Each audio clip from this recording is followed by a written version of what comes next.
Welcome back. I am here with Debbie Jordan-Kauble. Debbie, welcome. Thank you. Thanks for having me.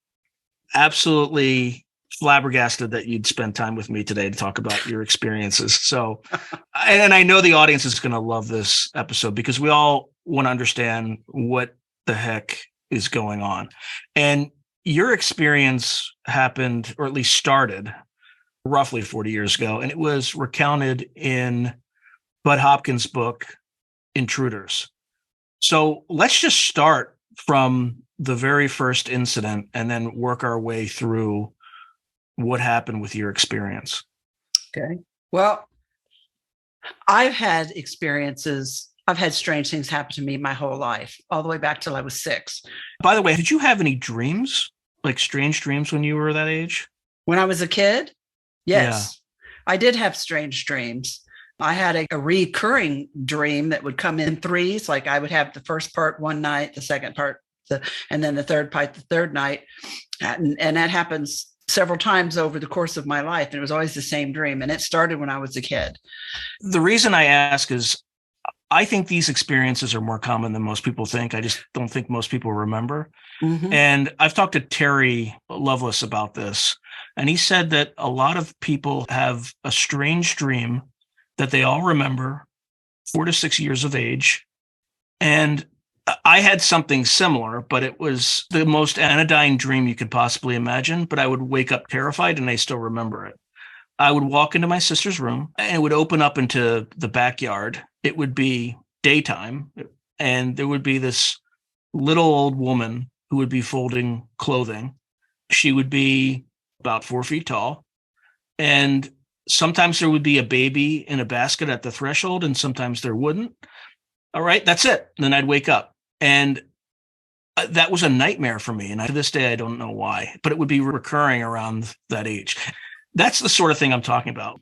Could you just give me a quick example of something that you may have had at that age? Around 6 or 7 years old is when I had the first dream that I was trying to claw my way across an open field, and I was at the edge of some woods. And it was raining and storming and the wind was blowing and the color was real dim out, like evening or storm clouds. And there was flashes of light above me, like lightning, but it was going back and forth from cloud to cloud instead of down in different colors. And I was really struggling to get across this open field to this hill. And I'm going to tell you the whole dream, but it came in 3 parts. Random question. What color was the grass? Green. I don't really recall seeing a lot of grass. I was in mostly mud, but I was crawling. I managed to get across out of this gully that was alongside this edge of this wooded area. And I managed to get across. The wind was so strong that I was digging my fingers into the mud. It was real muddy. It had been raining for a long time. It's really wet. I got to the foot of this hill where I knew I had to get to. And a man was standing on top of the hill. But the man was not affected by all of the stuff going on around him. His hair wasn't blowing around. His clothes weren't blowing around. He was clean. He was dry. And it almost was like he was lit up from the inside. So it was like he wasn't even affected by this. In retrospect, it could have been like a hologram even, you know what I mean? But I got to the foot of the hill and I'm trying to get up it. And he reaches down and wants me to take his hand and says, it's time to go. And then I wake up. And I had that dream, that series of 3 dreams, several times, starting as a child. And I remembered it. I also had another weird dream of waking up in my bed. And there was a giant this is weird, worm-like thing laying next to me. And I tried to get away from it, and it literally started to suck the air out of me. It was this close to my face, and because it got this close to my face, and I could feel the air being sucked out of me. And then I woke up. I mean, it was a nightmare, but that's a bizarre nightmare. Unlike mine, that's a legit nightmare. It's like it sounds like a leech. And as I got older and I would think about it, because I've remembered it, and I would think about it. Yeah, it was kind of like that, only fatter. When I saw Jabba the Hutt for the first time on Star Wars, it made me immediately think of that nightmare, because it was kind of like that, only not sitting up, but laying down. It was just weird. And I've had these what I call lucid or vivid dreams throughout my life. They increased tenfold after June 30th, 1983. And they're different than regular dreams. I always have these at the end of, right before I wake up. So I guess that's when, I don't know, is that when your REM sleep is, or your deepest sleep? I don't know. Yeah. And you got to write them down. Otherwise they're gone. No, mine, I am the exact opposite. When I have these dreams, first of all, these are in color and in 3D, and I'm not watching them, I'm in them. And when I wake up, I remember them. And the longer I'm awake, the more detail of it I remember. And it's in here forever. I write them down because I think they're important and they mean something. I don't know what, but so I write them down, but I don't forget them. Most of the time I have regular dreams, just like everyone else. I wake up and I'm like, oh, I think I had a dream. It might've even been kind of creepy. I don't know. But then like 10 minutes later, I can't barely remember any details. And an hour later, I don't even remember if I dreamed or not. It just goes away. And that's the way most of mine do. But those lucid, vivid ones, they stick with me. They stay. And I told somebody one time, it's almost like I go somewhere else when I sleep and I'm in that state, because it's different. I don't know how to explain it, but it is different. Like I said, I've done that all my life, but it really increased after June 30, 83. Have you ever read Journeys Out of the Body by Robert Monroe? No, I have not, but I have had that suggested to me by multiple people. And I know a lady she's passed away now, but she actually went and studied at the Monroe Institute. And when I would tell her about my dreams and things like that, she's like, you really should look into this because it sounds very familiar. You might be doing something other than dreaming, but I just never got around to it, because for the last 15 years, I've worked in a factory, which is a lot of overtime, raising kids, being a housewife and a mom and a full-time factory worker. I just recently retired a couple of years ago. And so, I haven't had time nor money to do something like that, but it would be interesting. I think I'd find it interesting. Yeah, just pick up the book and see if it reminds you, if the experience reminds you of anything. Okay, so it started with dreams. Then what? Then when I was a teenager, I had a couple of very unusual experiences, and I was with other people. It wasn't just me. When I was 16, I was out running around in the night with a girlfriend of mine and a friend of hers. We'd been at the skating rink because we used to like to go roller skating on Saturday and Saturday night. And her boyfriend lived out in the country. So after he left the skating rink, she wanted to go stalk him a little bit to make sure he had gone home like he said he was going to. So we're out in the country here on the far east side of Indianapolis at the time, way out in the country, and driving around late at night. And I happened to notice a light in the sky. And for some reason, I kind of laughed and I said, oh, look, look at those UFO. And I kind of giggled. And when I said that, the girl in the backseat, who I didn't know, literally just flipped out. She got hysterical and said, don't say that. And the closer the light got to us, the more scared she got. And I'm just like, what is that? And my friend who was driving, she was watching it too. And frankly, here's where it gets a little crazy. The last thing I remember about the girl in the back seat, she was on the floorboard in the back seat, screaming and crying. I am sitting in the passenger seat. Dolores had pulled over, and we were trying to get a look at this light because it was getting bigger.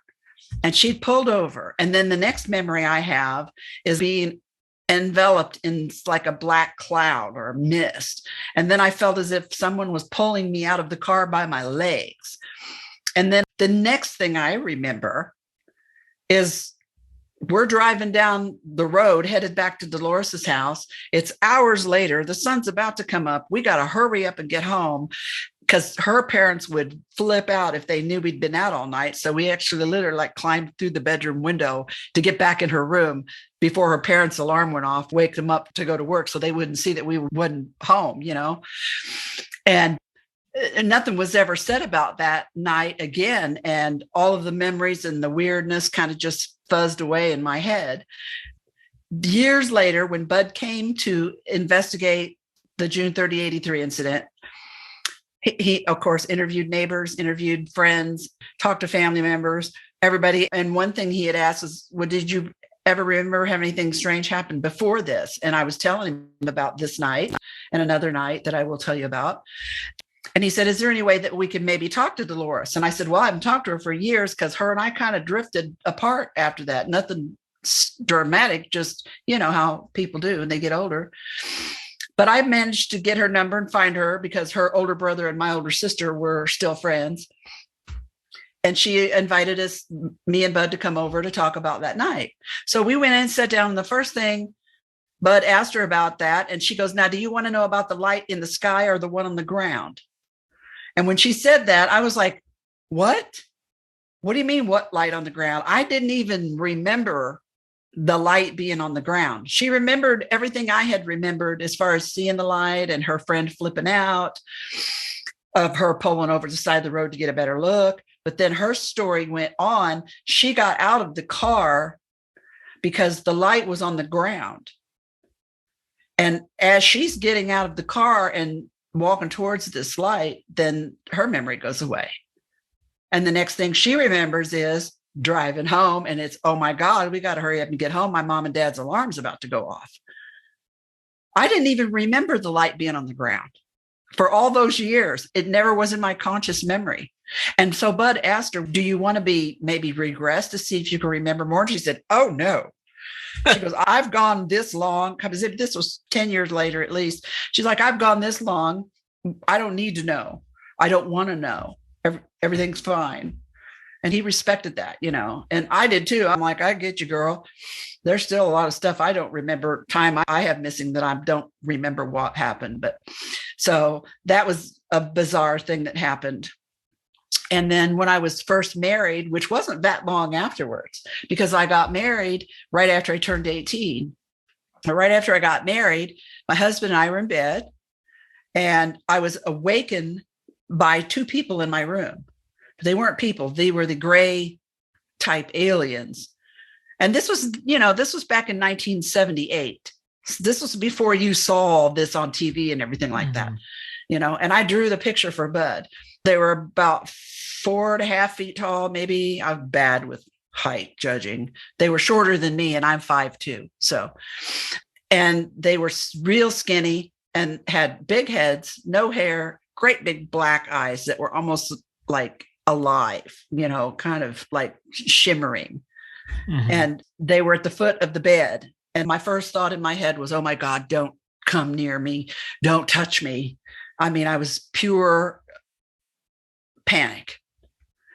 And instantly that panic was replaced by calm. And I was able to sit up in the bed and look at them. And one of them had a box in his hand, like a shoebox looking thing. And it had like either a red light was on top of it or in it, and there was a hole in it, but there was a red light on the top. And it kind of floated over to me and into my hands on my lap as I sat in the bed. All the time, my husband is laying next to me and he never moves.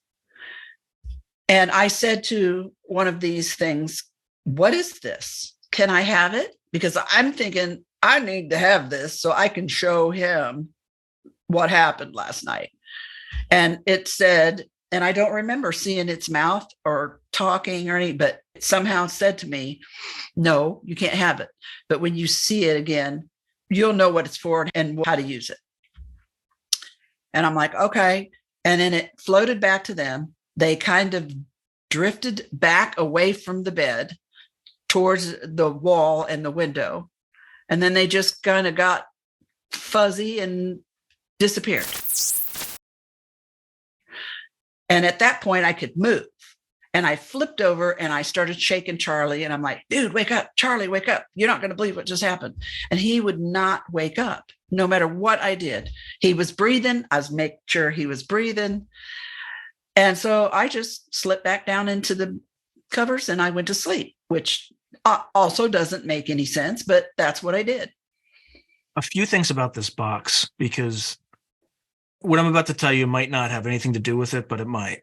So this concept keeps coming up again and again and again, not just in your experience, but in other things. So there are these old paintings from feudal Japan where there's a picture of a craft and there's a human-looking person or being that's always carrying this box, just this square rectangular box.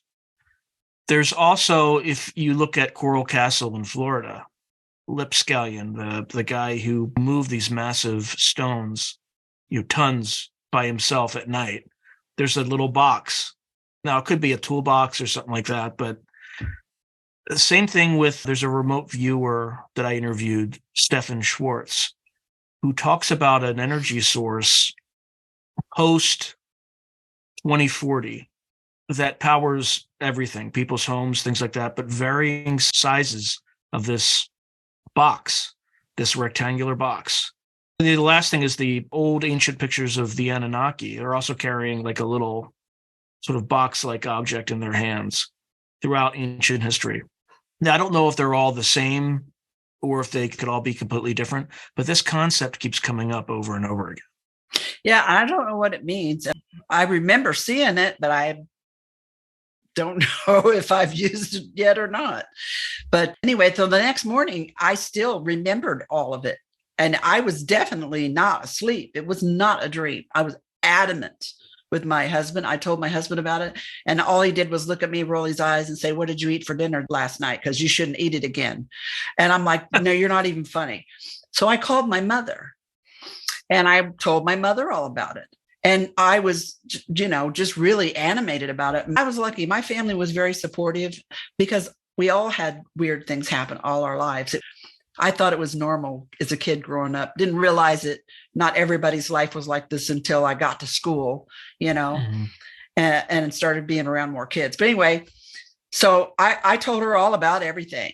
And then we didn't speak about it for years. And then when Bud came and started the investigation, and he came out and would sit down around the dinner table with coffee and I'll talk. And I remember Bud asking my mom, do you remember any other strange things? And my mom immediately tells him this story. Oh, she called me one morning and she was just hysterical with these two things that come into her room the night before. And she swears that she was wide awake, so she confirmed it with Bud, years later, she remembered it and told him. So there's that weird stuff that happened. And I was 18 at that time. And then when June 30, 83 happened, I think I was 24, 23, somewhere around in there. I can't remember the exact. I had gotten divorced.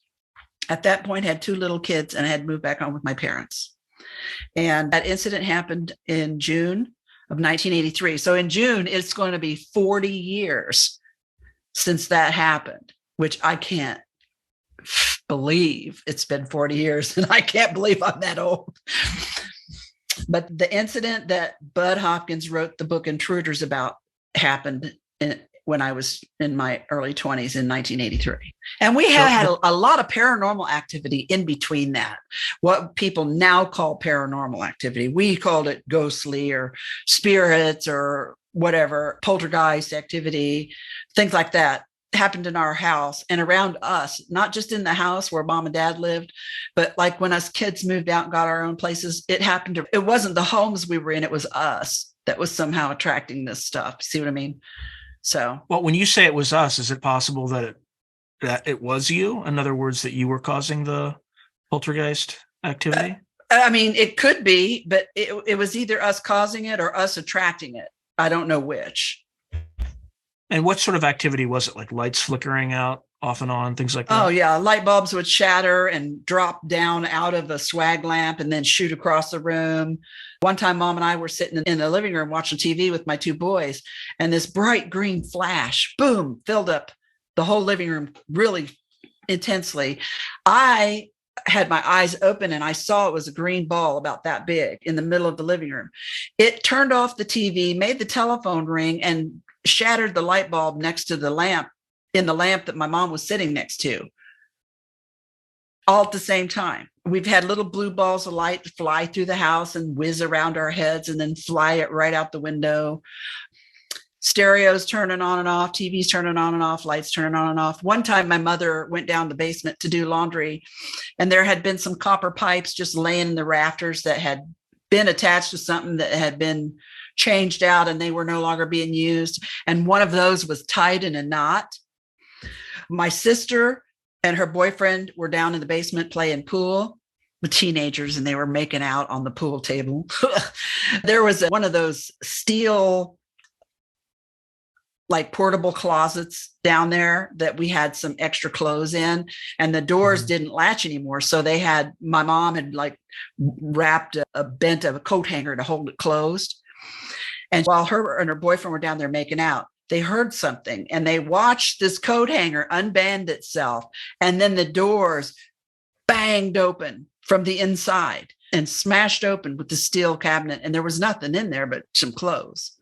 And the boy took off. They both ran upstairs screaming and hollering, and the boy never came back. He never came back to the house, and she never saw him again. But so just stuff like that happened. The last time I remember something really vivid, Mom, Kathy, and I were sitting at the kitchen table. We were having coffee, and all of us smoked at the time. And my mom had this great big amber ashtray. Like everybody had one. They weighed like 20 pounds and they were huge. And we were talking about something, probably something mystical or weird, because my mom loved Sylvia Brown and Jean Dixon. If you're old enough to, I'm sure you don't know who either one of those. They're old psychic.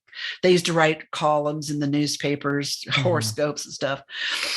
Anyway, I reached over to flip my cigarette, bam, just like that. And as I did that, the ashtray snapped in half with a great loud pop.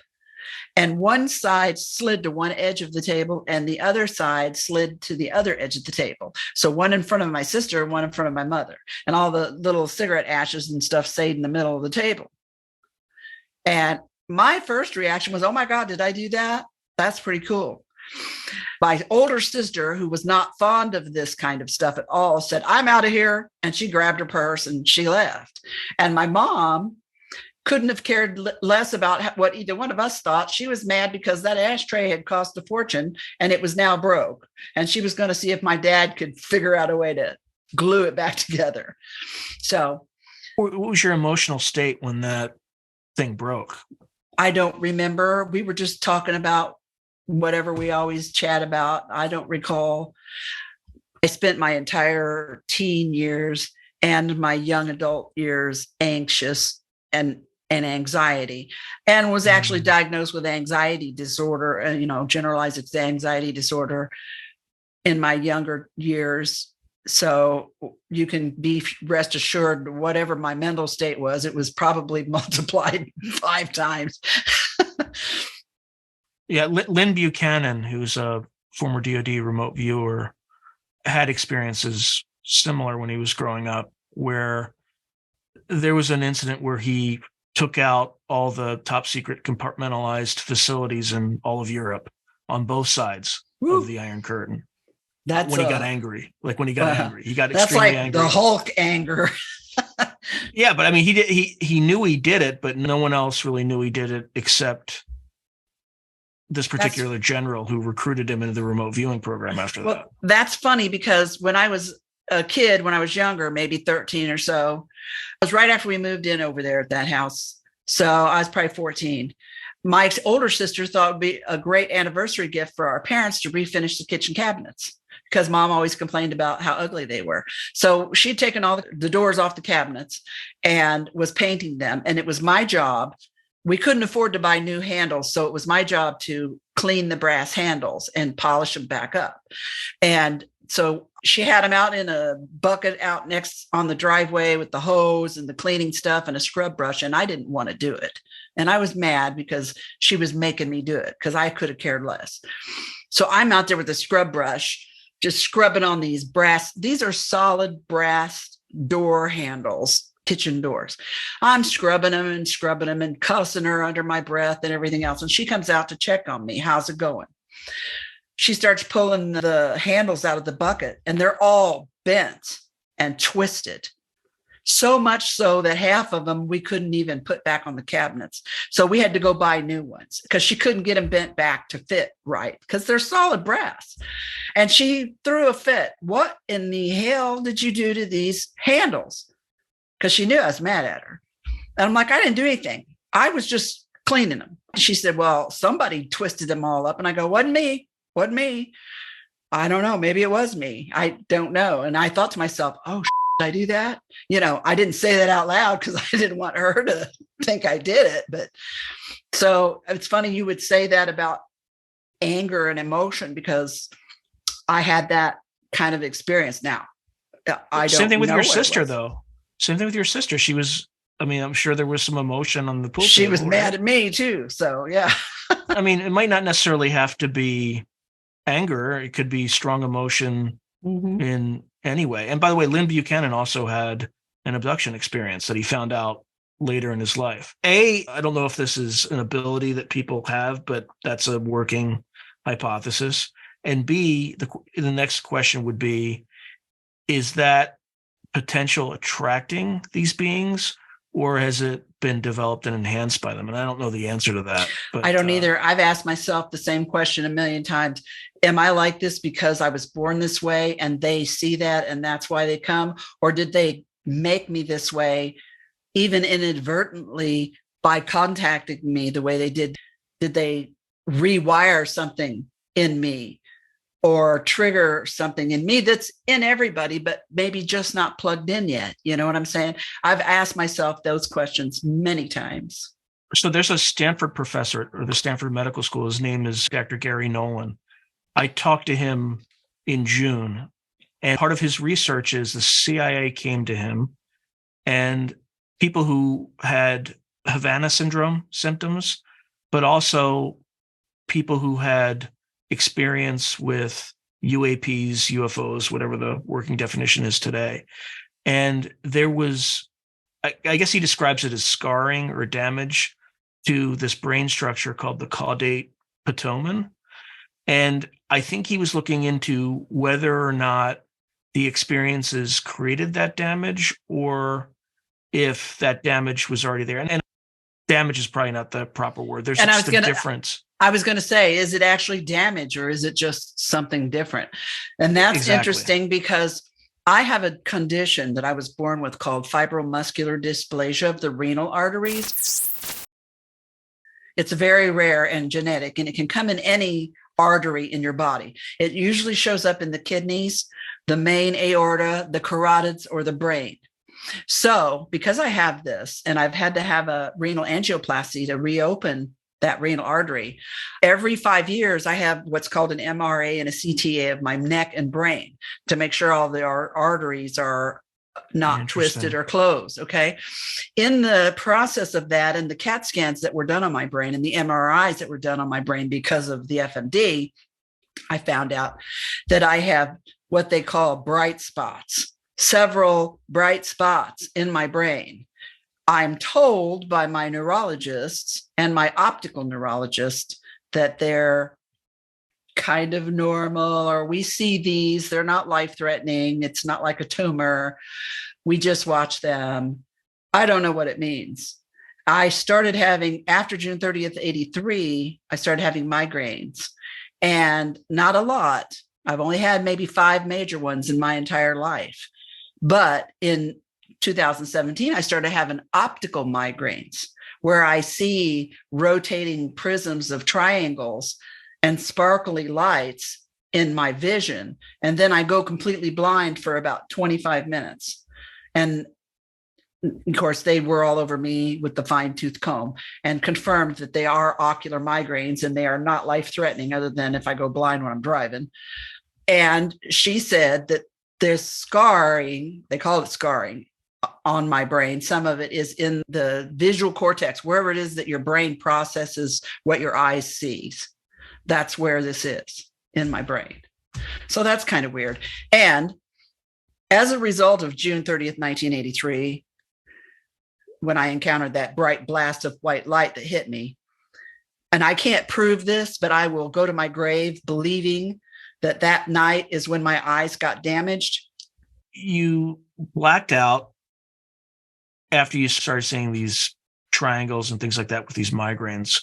What other health effects have you experienced that were related to this heavy activity in certain areas of the brain? Did they show you where that was, by the way? She showed it to me. My neurologist is really good about showing you all the films and pointing everything out to you. I know what my brain looks like on an MRI. It's like a tree because it lights up all of the vessels, in your brain. And she pointed them out to me. There were several. There's one in the center. And so I'm not an expert on the caudate pitomen, but I know the pineal gland and the caudate pitomen, I think, are somewhere around the center. I said, oh my God, am I going to die? What is that? And she's like, no, don't worry about it. She said, it's not anything that we really worry about. We watch them and you don't have any symptoms. And the migraines, I didn't know this. The ocular neurologist who studied me or, took care of me for the ocular migraines said that migraines, if you have them in the same region of the brain enough times, they'll leave a scar, which I didn't know that. And I don't even still know that if she just wasn't BSing me. But whatever the migraines I have now originate from where your eyeballs send to your brain. I think it's called the visual cortex. That's where you process what comes in through your eyes. That's where I have the migraines. And I can't prove it, but June 30th, 1983, that incident that burned a mark in the yard and basically I think killed my dog, when I was hit in the chest with that white light that I couldn't get away from, that felt like it was burning my eyes.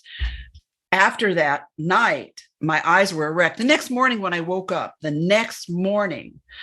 mom had to take me to the emergency room because my eyes were swelled shut and I couldn't bear the pain. And the first thing that the doctor said when he looked in my eyes is he asked me if I had looked into the arc of a welder's torch. And I'm like, no. At that point, I didn't tell him about the bright light hitting me in the face and the chest because I didn't remember it. But after that point, my eyes were never right. Like I said, I went way farsighted. I went like +3 farsighted from never having to wear glasses. My eyes watered and burned on and off. To this day, 40 years later, they still do that. And they'll turn red for no reason. I've lost my lenses and I now have acrylic lenses. The cataracts got so bad that I couldn't see and they had to be taken out. And I have macular degeneration, which is dry and stable, thank God, because they caught it early. I was 30 something, which is very unusual to have age-related macular degeneration when you're 30. I can't help but feel that experience in 83 is why my eyes were wrecked, maybe why I have the ocular migraines now, and who all knows what else. So it's interesting there's somebody actually looking at stuff like that, because I got a brain here you can look at if you want. Yeah, but I mean, it's like 3 categories of people. They're the diplomats who've been targeted by the Savannah syndrome. There's some remote viewers and then experiencers. Well, there's something definitely happened. I mean, when your eye doctor looks in your eyes and goes, wow. At first, I was going to a regular eye doctor, like an ophthalmologist, the ones you just go get your vision checked. And the last time I went to one like that, he looked in my eyes and he goes, you need to go to another kind of doctor. I'm like, okay, that's probably not a good thing. So. Okay. Now going all the way back. So you had the experience in your bedroom with the black box. Mm-hmm. So I talked through the June 30th, 1983 experience. Actually, really quick, just to inject some historical timing. That's an odd period for that to happen, because in November of that year, the U.S. military conducted this large-scale operation called Operation Noble Archer. And it's not like a conspiracy theory thing. It's go to the Washington Post, you'll find it. But that was likely the closest time we came to nuclear war since the Cuban Missile Crisis. So the context and the timing is interesting. So June 30th, 1983. I was living with my parents. I had just moved back home. I was a single mom with 2 little kids, 14 months apart, 2 boys. And I was getting ready to go to the street behind us to help a friend cut out patterns for costumes. And I was standing at the back kitchen window looking out as I was getting ready to go. And I noticed a strange light in the pump house at the swimming pool. My parents had a big cement pond swimming pool with pump house and everything.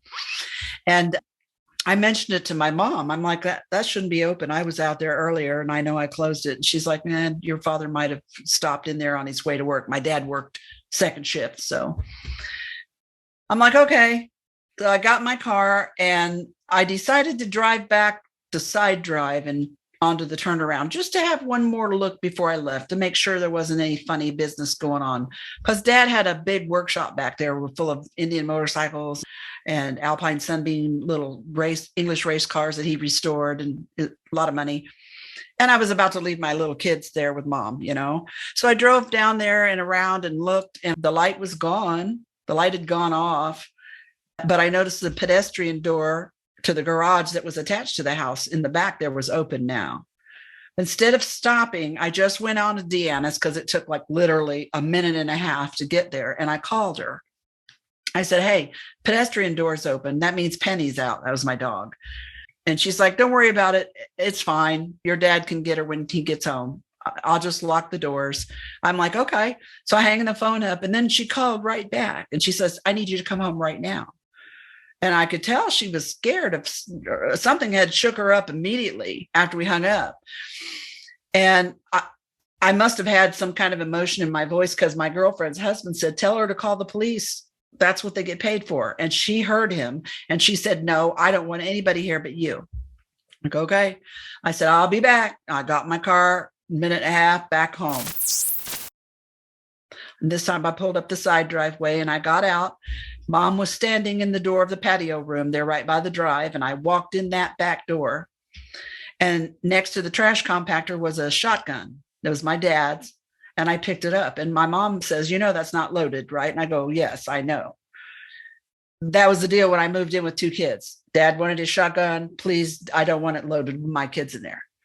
So I said, whoever's out there doesn't know it's not loaded. Right. I can get close enough to them to hit them with it before they figure it out. So, and I'm not brave. So the fact that I even went out there and did that, especially then, I was much meeker than I am now. Now I might do that, but back then I wouldn't. That was out of character for me.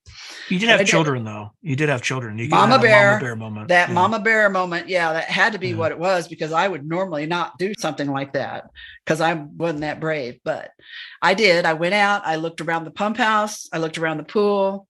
I found my dog who had been in the garage. She was under Dad's ladder truck, but she would not come out. She was whimpering and acting crazy. So I said, fine, stay.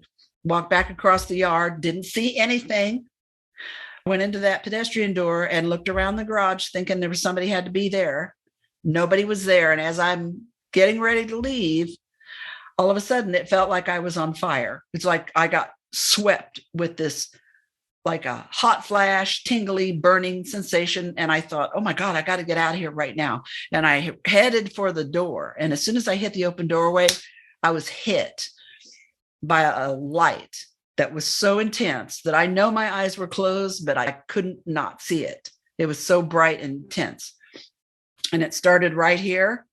And it just like spread all over me, arms, legs, over my head. And I could feel every atom of my body vibrate. It started out as a shaking, and it got so intense. It went from shaking to vibrating. And I had no sense of time. Like I have no idea how long I was in that condition. It could have been 100 years or the blink of an eye. I have no idea. My last thought was, oh my God, I'm dead. And then the next thing I remember, the vibrating stops. I am not in the doorway anymore. I am out on the cement patio, probably 20 feet, maybe 10 feet from the doorway. And I can't move, but I can see sort of, but my vision is so splotchy, like from when you got your picture taken with a flash cube in the olden days and you didn't blink fast enough. And those white splotches. When I say I have those ocular migraines and afterwards I go blind, that's the kind of blindness that I have, that white splotches of whiteness that goes over my vision, and whole sections of my vision are missing. And that's what it was like. So I could see movement in front of me. I could see that there was somebody out in the yard. I couldn't see a lot of detail about them, but I thought they were children. Because I thought, what the hell are these little kids doing in my mom's backyard at this time of night? What are they doing? Because they were like coming from all angles of the yard. And they kind of lined up in front of me, off to my right, down by the driveway. And then they just kind of slid. They didn't walk, but they just kind of glided across the yard in front of me. And when I was watching them with my eyes, as they got to this thing, that's when I saw this thing. And then it's like, oh, what is that? I'm like, I didn't want to look at it, but I didn't want to not look at it because I needed to know where it was at all times if it was coming close to me. Somewhere I heard a disembodied voice say, it was unfortunate that I had felt that pain when I was hit with that light. I didn't see anybody. I don't know where the voice came, was like from behind me. And at another point, I felt someone push down on my shoulders and I felt this burning sensation in my right ear, but I couldn't get away. I couldn't move. I could move my eyes and see, and that's it. Well, this thing that I saw wasn't much bigger than the pump house swimming pool, maybe 10 feet tall, egg-shaped, kind of came to a point and then wider and then down. I don't even know for sure if it was completely on the ground or not, because it seemed like it almost wobbled slightly. It reminded me of a bobber on a really smooth lake, that just subtle, you know what I mean? And it had like real skinny legs coming out of the middle of it down, but I don't feel like they could support it, maybe just stabilize it. I don't know.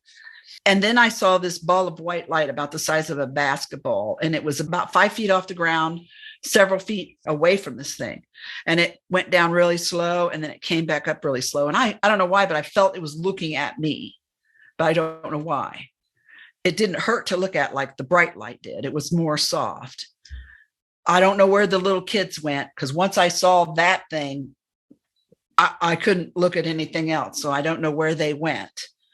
Then I thought in my head, oh my God, my kids, because they're in this house and this craziness is out. What is this? What is happening in my children? And then I heard the voice again say, your children are fine. And then the next thing I remember is I hear my name, Debbie. And when I did, it was like someone snapped their fingers. And everything I just described to you was gone from my mind. And I could move. I remember pivoting on my feet and walking across the patio, up the back steps to the upper patio where the kitchen door opened up. And there was my mom. It was my mom who had called my name. I didn't realize it at the time, but we later realized that mom had yelled my name out the door. And she said, is everything okay? And I said, yeah, everything's cool.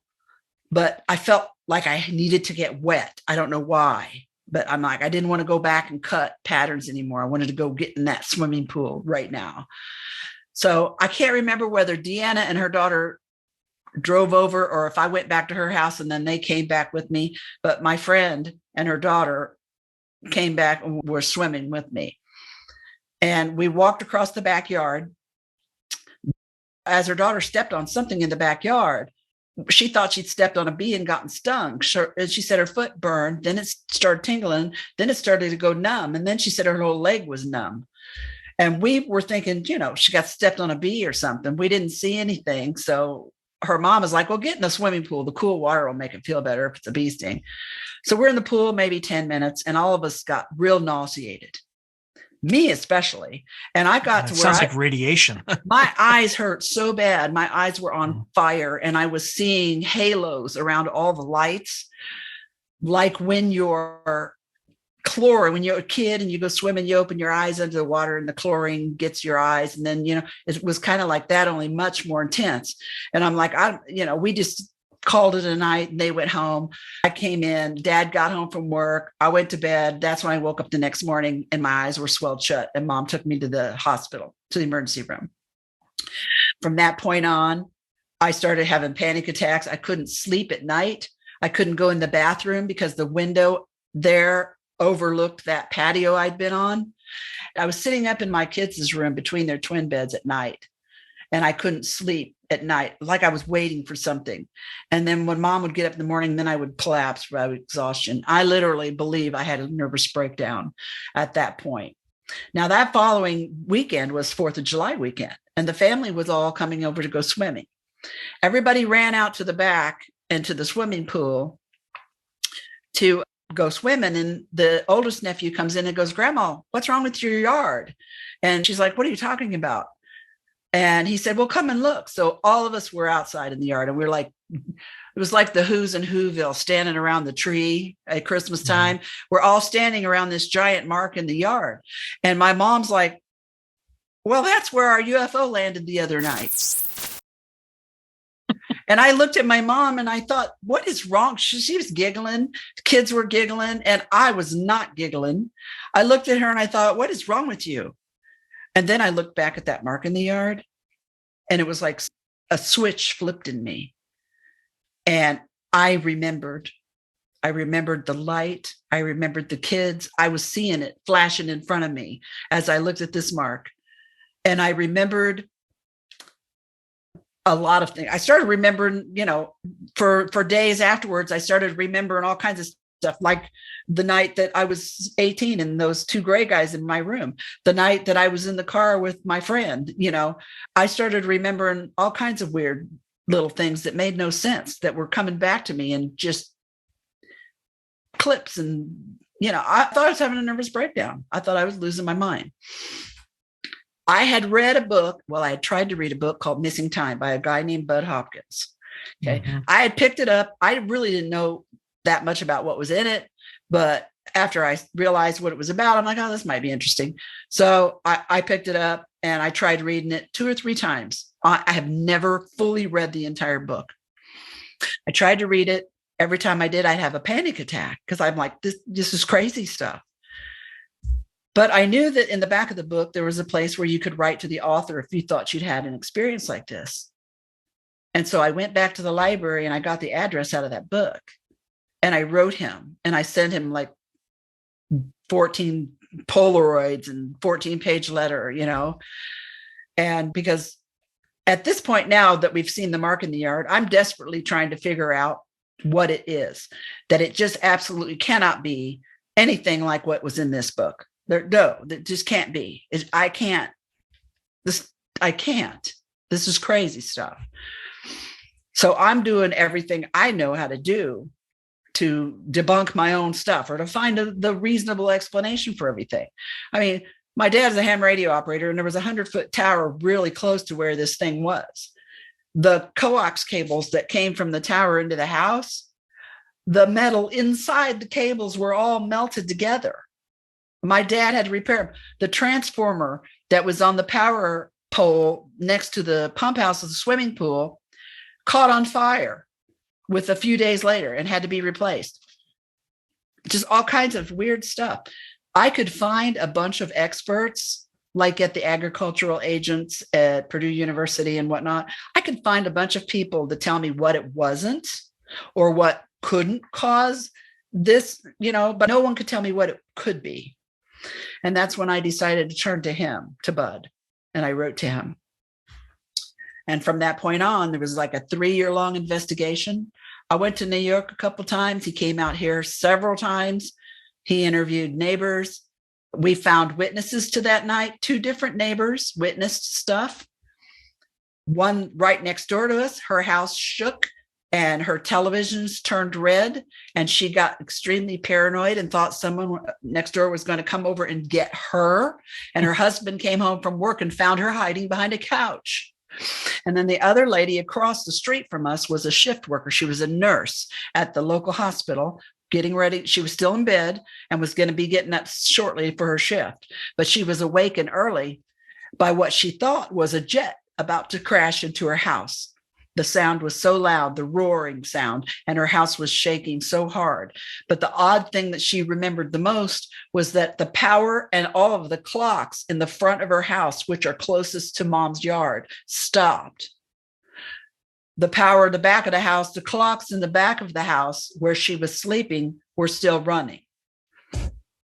The hell? Those clocks, do you know if they were...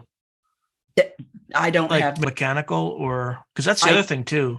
I don't know, because electrical clocks, you would expect them to stop in some sort of power anomaly, but sometimes mechanical clocks stop too, which is the weird part about this. It's probably in Intruders because it was part of Bud's. And Intruders is Bud's investigation.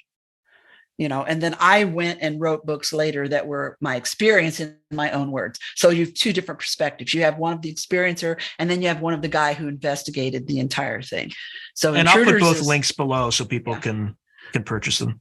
So, and then eventually Tracy Torme bought the rights to Intruders for a while, and the CBS put out a miniseries of the same name, Intruders.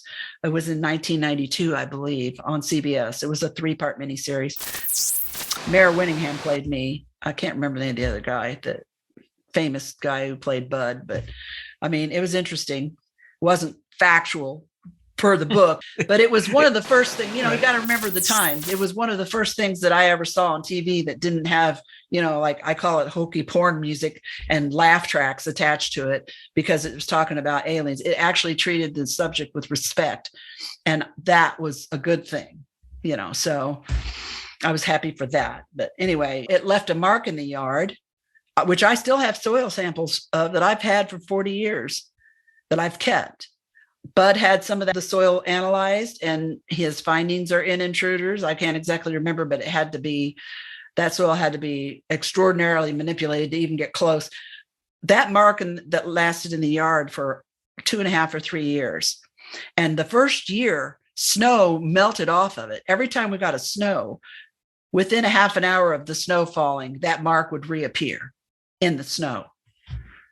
So that's bizarre. There were a lot of factors. There were a lot of things with this case besides me just seeing them and the mark in the yard and the witnesses and all the other stuff. That's why when Bud finished his investigation several years later, he came to the family and he said, look, I want to write a book about this. This is important. This is an important case with so much in it and it's important. And I want to write a book. And my family and I were like, I don't think so. we don't want to be famous. We had weirdos showing up in the backyard before anybody even knew about us, taking pictures and stuff out of the yard and whatnot. And so, we were terrified. We just wanted to have normal lives. So were they weirdos or were they government agents? Well, to me, they're weirdos because they're on our property without permission. But our neighbor called us one time when we weren't home, and she goes, did you know that some man in a suit with a briefcase was in your backyard? And we're like, no, we don't know who that was. And she's like, well, he was there. I saw him. And my dad's like, what did he do? And he goes, I don't know. He was down on his knees at that mark in your yard. I'm like, okay. So I don't know what that was. My dad's been sitting at the kitchen table before, having a coffee and a cigarette. Somebody pulls down the side drive, goes in the turnaround, pulls back up the back of the house where the mark is, jumps out of their car, snaps a bunch of pictures of the back of the house and the mark, jumps back in their car and drives off before the old man can even get himself out of his chair and out the door.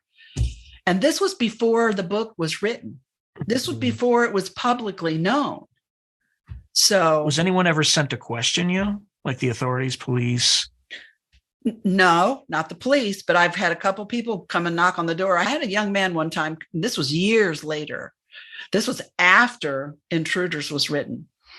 And he came and he knocked on my door. He told me that Bud had told him where I lived, which, first of all, I knew that wasn't true. But he had on a suit. He was very well spoken, very clean cut. He had a briefcase. He said he only wanted to ask me one question. And I said, sure. I stood out on the front porch. I didn't let him in the house. I said, what do you want to know? Because I'll answer any questions from anybody. You don't have to be sneaky on me. I'm just that way. He wanted to know about the phone calls that I received during my pregnancy with my second son. I got weird phone calls every Wednesday at 1:00 that were squeaks and whistles and factory sounds behind it and garbled sounding, but they would elicit these emotions in me. Sometimes they felt like they were telling me they were happy. Sometimes they sounded like they were mad at me, or the anger or whatever. And my mom and my husband didn't believe it. And then my mom was there one day when the phone rang. I let her answer the phone. She heard it. And when she spoke, it hung up on her. So she heard what I had been hearing. And as soon as how would he know about the phone calls? I have no idea. That's what I'm saying. That's the kind of weirdness. Did you tell anybody about that before he showed up? That was I believe that was after Intruders was written. So that might have been public knowledge at that time. Okay. But why he would want to ask me about just that, I have no idea. And right after my son was born, the phone calls stopped. They happened virtually the entire time I was pregnant with him. And as soon as I gave birth, they stopped. I mean, who has that? Oh, yeah, that's some weird stuff. What color was the suit the guy was wearing? It was dark. I can't remember whether it was black or blue, but it was a dark suit, dark tie, just a typical nice suit and tie looking. Did he identify who he was or where he was from, or did you just start asking questions? He told me his name, but I cannot remember. I honestly can't remember. All I do remember is him saying that he got my address from Bud, which I knew was not true because Bud would never do that to me. But I was curious to know what he wanted. And I didn't feel threatened by him. I didn't feel like I was in danger. I just stepped outside onto the porch and said, what do you want to know? You're much nicer than I would have been.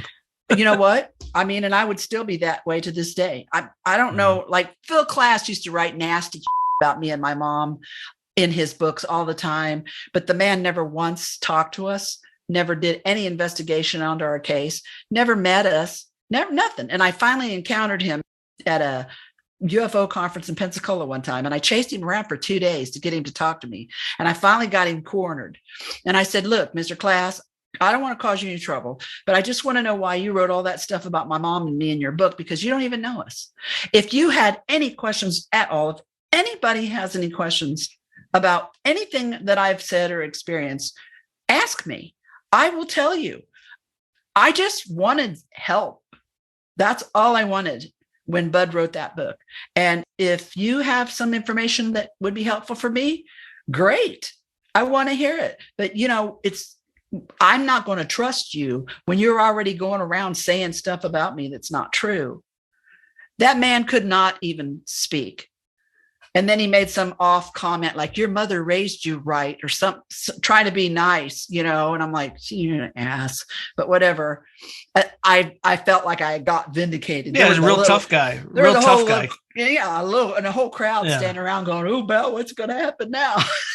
Nothing. Yeah, I'm not a big fan of people who mouth off when you're not around and your back's turned, but the moment you confront them, they're little Mickey Mouse cowards. Yeah, they're little cowards. But anyway, I can't even remember what the heck I was talking about now. So no, I think now's a perfect time to end the episode, and then in the next episode we'll talk about some of your experiences since the event. Okay. But thank you so much. I think there's a ton of stuff we actually unearthed here that at least made some connections that may have been made before, but I think some of them are new. So we'll see. We'll talk about it in the future episode. So thank you very much, and I appreciate your time.